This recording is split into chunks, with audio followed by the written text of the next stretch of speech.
पूछता है भारत तो सुनो, गोदी मीडिया दल्लो ऐसे ऐसे गोदी मीडिया पे थूकता है भारत। गोदी मीडिया जो भी है हमेशा क्या करता है ना कि एक दूसरे को लड़ाने का काम करता है, समाज में हिंदू मुस्लिम करके लोगों में द्वेष फैलाने का काम करता है। जब भी देखिए तो इसका बात ज़्यादातर डिबेट इसका हिंदू मुस्लिम पे रहेगा। अब जब बीजेपी पार्टी केंद्र में आई है तब से हिंदू मुस्लिम को लेकर, मंदिर मस्जिद को लेकर, जाति पाति को, फॉरवर्ड बैकवर्ड को लेकर लोगों को लड़ाने का काम करता है और उसमें सबसे बड़ा रोल और अहम रोल इन गोदी मीडियाओं का होता है। एक पत्रकार होकर अगर वह इस तरह की ओछी हरकत करती हैं तो पत्रकार के नाम पे वो धब्बा है। कि ये लोग पत्रकार नहीं है, ये लोग दलाल हैं और दलाली किसकी करते हैं ये पूरा भारत जानता है। लेकिन बड़ाई तो ये लोग कर लेते हैं, पॉलिश मारने का काम ये लोग तो कर लेते हैं, लेकिन जब सवाल पूछने की बारी आती है तो इनकी बोलती बंद हो जाती है। बिकॉज को दलाल भी बहुत सारे लोग नाम दे चुके हैं और आने वाले समय में इनका नाम दलाल ही पड़ने वाला है, क्योंकि ये सिर्फ और सिर्फ दलाली करते हैं। जितने भी पत्रकार मत कहिए, ये गोदी मीडिया है और गोदी मीडिया के ये एंकर हैं जो लगातार सत्ता पक्ष के लिए बिके हुए हैं। अर्नब गोस्वामी एक पत्रकार है, टेबल ठोक के कहते थे कि मुझे ड्रग दो। इस तरह की पत्रकारिता को आप कैसे देखते हैं, बताओ पत्रकार? कि अगर आप बैन करना ही चाहते हैं तो उस रिपोर्टर को बैन करने के बजाय उन चैनल्स को बैन करिए, उन चैनल्स पे जाना बैन करिए, उन चैनल्स पे अपने बाइट देने बैन करिए, उन चैनल्स पे एडवर्टीजमेंट देना बंद करिए। इन लोगों ने उन पत्रकारों को बैन कर दिया होगा जो पत्रकार लगातार सत्ता पक्ष की बात को सुनने का कोशिश करते हैं और विपक्षी पक्ष की बात को दबाने का कोशिश करते हैं। कभी कभी ऐसा भी होता है कि जब वो बोलते रहते हैं विपक्षी पार्टी वाले तो उनके माइक को बंद कर दिया जाता है। अभी मैं आपको छेड़ना नहीं चाहता हूँ, तो देखा जाए तो ये बहुत गलत वर्ड का इस्तेमाल उनका करना हुआ एक महिला पे, प्रवक्ता पे। नहीं हम उस डिबेट में जाएंगे और ना ही वहाँ पे हमारी आवाज़ को दबाने की कोशिश की जाएगी। सिर्फ पत्रकार को बैन किया, चैनल को बैन नहीं किया। मतलब कहीं ना कहीं चैनल पे एडवर्टाइजमेंट चलेगा ही, चैनल पे इनके प्रमोशंस होंगे ही, चैनल पर इनके अन्य चीज़ों को लेकर बातचीत होंगी ही, क्योंकि बैन नहीं किया गया। इस वक्त की सबसे बड़ी खबर है, कांग्रेस के राष्ट्रीय प्रवक्ता पवन खेड़ा ने इंडिया गठबंधन यानी इंडिया गठबंधन का ऐलान हो गया है कि 14 एंकर को बाइकआउट किया जाएगा। उस 14 एंकर में सबसे प्रमुख नाम है अमन चोपड़ा, रुपया लियाकत, चित्रा त्रिपाठी, सुधीर चौधरी और अमीश देवगन, और भी कई नाम हैं जो हम आपको दिखा देंगे स्क्रीन पर 14 पत्रकार यानी 14 एंकर को बैन करने से क्या इंडिया गठबंधन 2024 में सरकार में आ जाएगी? इन्हीं सब मसलों पर बात करेंगे। हमारे साथ में खुशबू राय हैं, पेशे से पत्रकार हैं और साथ में सोशल एक्टिविस्ट भी हैं। खुशबू, बतौर पत्रकार अगर कोई 14 एंकर को इंडिया गठबंधन बैन कर दिए तो क्या इंडिया गठबंधन 24 में सत्ता में आ जाएगी?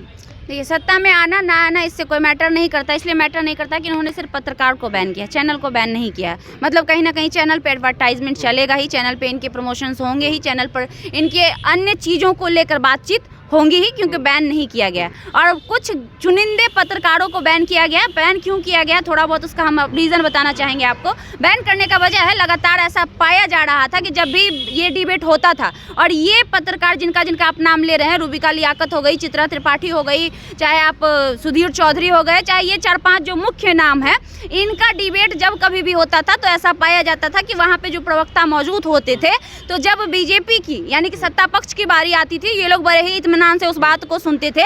लेकिन जब बारी विपक्षी पार्टी की आती थी तो ये लोग इन लोगों को इत्मीनान से सुनना नहीं जा रहा था। मतलब वो सुन नहीं पाते थे या फिर सुनना ही नहीं चाह रहे थे, या फिर ऊपर से ऑर्डर होगा कि तुमको सुनना ही नहीं है, क्योंकि ये लोग किसके इशारों पर काम करते हैं ये हम नहीं, पूरी भारत जानती है। और इनको फंडिंग कौन करता है, इनके मालिक कौन है, इन चैनल्स के मालिक कौन है, ये पूरा भारत जानता है। हम दोहराएंगे नहीं उस बात को। तो हो सकता है कि जब पार्टी में प्रवक्ता बैठते थे, इनके चैनल्स में जब प्रवक्ता बैठते थे, तो इन लोगों को कुछ दिक्कतें होती होगी अपनी बात रखने में। तो शायद ये सोचकर इन लोगों ने बैन कर दिया होगा कि ना ही हम उस डिबेट में जाएंगे और ना ही वहाँ पे हमारी आवाज़ को दबाने की कोशिश की जाएगी। ये बात हम दावे के साथ इसलिए कह रहे हैं कि हाल ही में गौरव भाटिया हैं कोई जो बीजेपी के प्रवक्ता हैं। तो जब बीजेपी के प्रवक्ता है और हाल ही में रिपब्लिक भारत पे डिबेट हो रही थी, जिसमें आम आदमी पार्टी का प्रवक्ता भी था, कांग्रेस पार्टी का भी प्रवक्ता था और वो महिला थी। तो जब वो शब्द बोल रहे थे तो उन्होंने कहा अभी मैं आपको छेड़ना नहीं चाहता हूँ। तो देखा जाए तो ये बहुत गलत वर्ड का इस्तेमाल उनका करना हुआ एक महिला पे, प्रवक्ता पे, जिस तरह से उन्होंने साफ तौर पे, क्योंकि महिला प्रवक्ता ही डिबेट कर रही थी जिस समय वो इस वर्ड का इस्तेमाल किए थे, तो कहीं ना कहीं ये वर्ड बहुत अभद्र वर्ड है जो उनको इस्तेमाल नहीं करना चाहिए था। लेकिन एक बार भी जो वहाँ पे एंकर मौजूद थे उन्होंने उनको रोका नहीं या फिर उन्होंने उससे क्रॉस क्वेश्चन नहीं किया कि आपने जिस शब्दों का इस्तेमाल किया है ये कहीं ना कहीं गलत है, आपको शब्दों का चयन सही करना चाहिए था। वो भी एक महिला प्रवक्ता के लिए आपको ऐसे शब्द का इस्तेमाल नहीं करना चाहिए था, जो बहुत ही गलत था, सरासर गलत था। और ये डिबेट 3-4-5 दिन पहले की बात है। इस डिबेट को आप चेक कर सकते हैं, रिपब्लिक भारत पे अभी भी मौजूद होगा, जिसको लेकर काफ़ी बात भी रही थी। तो हो सकता है इन्हीं सारी चीज़ों को देखते हुए इन लोगों ने उन पत्रकारों को बैन कर दिया होगा जो पत्रकार लगातार सत्ता पक्ष की बात को सुनने का कोशिश करते हैं और विपक्षी पक्ष की बात को दबाने का कोशिश करते हैं। कभी कभी ऐसा भी होता है कि जब वो बोलते रहते हैं विपक्षी पार्टी वाले तो उनके माइक को बंद कर दिया जाता है।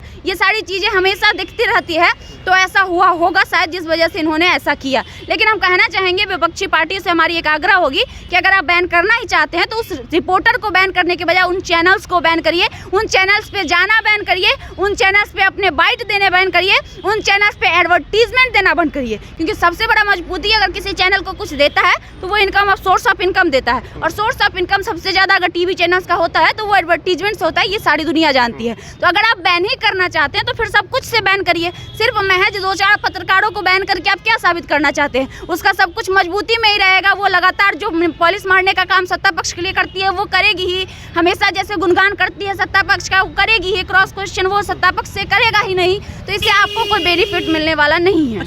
अर्नब गोस्वामी एक पत्रकार है, टेबल ठोक के कहते थे कि मुझे ड्रग दो ड्रग दो ड्रग दो। इस तरह की पत्रकारिता को आप कैसे देखते हैं बतौर पत्रकार? देखिए, पहली बात ये जितने भी पत्रकार मत कहिए, ये गोदी मीडिया हैं और गोदी मीडिया के ये एंकर हैं जो लगातार सत्ता पक्ष के लिए बिके हुए हैं। बिकॉज को दलाल भी बहुत सारे लोग नाम दे चुके हैं और आने वाले समय में इनका नाम दलाल ही पड़ने वाला है, क्योंकि ये सिर्फ और सिर्फ दलाली करते हैं, पत्रकारिता नहीं करते। पत्रकारिता का मतलब होता है ठीक है आप सत्ता पक्ष की बड़ाई करिए, अगर उन्होंने अच्छी काम की है तो बिल्कुल आप बड़ाई करिए, लेकिन जहाँ पर वो गलत है वहाँ पर आप सवाल भी करिए। लेकिन बड़ाई तो ये लोग कर लेते हैं, पॉलिश मारने का काम ये लोग तो कर लेते हैं, लेकिन जब सवाल पूछने की बारी आती है तो इनकी बोलती बंद हो जाती है। एक छोटा सा कमेंट सुधीर चौधरी के लिए। देखिए, सुधीर चौधरी हमेशा चिल्लाते रहते हैं पूछता है भारत, तो सुनो गोदी मीडिया दल्लो, ऐसे ऐसे गोदी मीडिया पे थूकता है भारत।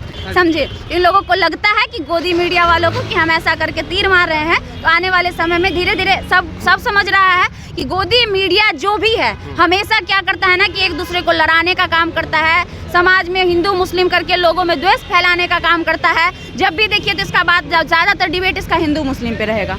तो मतलब हमेशा से ये लोग यही करते आए हैं, लोगों में द्वेष फैलाते आए हैं, लोगों में मतलब क्या ऐसा करते हैं ताकि लोग में आपस में ही लोग भिड़ जाएं।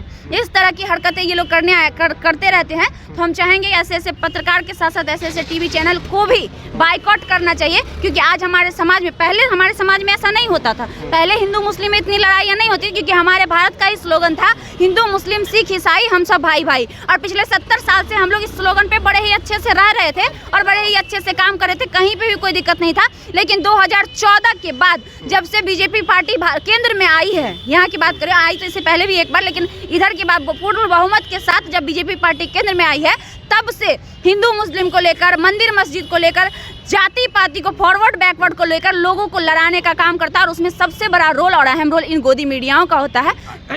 एक आखिरी सवाल, क्या कोई पत्रकार, आप एक पत्रकार के होने के नाते शूट करने के अलग अलग तरीके होते हैं? एक चित्रा त्रिपाठी है, बीजेपी सांसद को पीछे बुलेट पे बैठा करके घूम रही हैं, क्या इस तरह का कभी आप शूट किए, या फिर राष्ट्रीय जनता दल के नेताओं के साथ या फिर भारतीय जनता पार्टी के नेताओं? देखिए, पहली बात, पत्रकार अगर वो होती तो शायद ऐसा नहीं करती एक ही लाइन में। सही सिंपल सी बात है, पत्रकार नहीं है तो वो और क्या हो सकते हैं ये भी आप जानते होंगे। हम नहीं कहेंगे तो कुछ महिलाओं को बुरा लग जाएगा। तो हम सम्मान करते हैं अन्य महिलाओं का, कहीं ना वो भी एक महिला है। लेकिन सीधी सी बात है कि एक पत्रकार होकर अगर वह इस तरह की ओछी हरकत करती हैं तो पत्रकार के नाम पे वो धब्बा है। और जो उसको क्या बोलते, सीधा पहले हम बोला ना कि ये लोग पत्रकार नहीं है, ये लोग दलाल हैं, और दलाली किसकी करते हैं ये पूरा भारत जानता है। चलिए, तो ये लोग पत्रकार नहीं दलाल हैं, और दलाली किसका करते हैं ये पूरे भारत जानता है। खुशबू राय थे जो कि खुद एक पत्रकार हैं, और आपको बता दें 14 एंकर को बैन किया गया है इंडिया गठबंधन के द्वारा, और कहा गया कि इन टीवी चैनलों पर, यानी कि इन टीवी डिबेट में ये 14 जो एंकर बैठेंगे उसमें इंडिया गठबंधन के कोई भी लोग नहीं जाएंगे डिबेट में हिस्सा लेने के लिए। बहरहाल आपको हमारा ये बातचीत कैसा लगा प्रतिक्रिया कमेंट बॉक्स में जरूर दें। बने रहें जवाहर हिंद के साथ। जय भीम, जय भारत।